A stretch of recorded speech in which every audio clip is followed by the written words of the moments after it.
mas havia planos para uma atividade de aventura ao ar livre no dia seguinte. A atividade da fogueira foi um fracasso total. 43-1.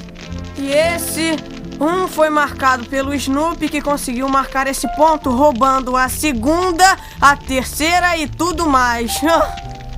Espero que as cobras reis deixem as crianças em paz. Que desastre. E logo no beisebol, o meu ponto forte. Eu aposto que estão felizes. Ganharam honestamente. Deve ser bom ser campeão. Aposto que estão felizes. Eu queria estar feliz. Eu me sinto horrível.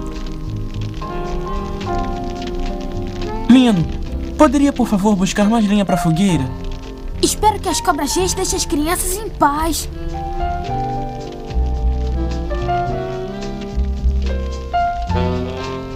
Aí, tem uma aranha nesses troncos.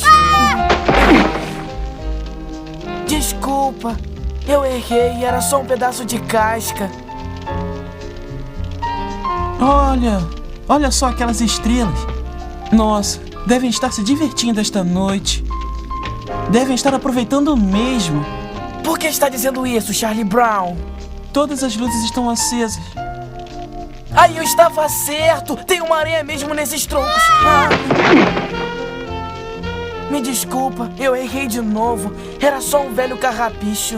Surpresa! Pimentinha, por que está aqui?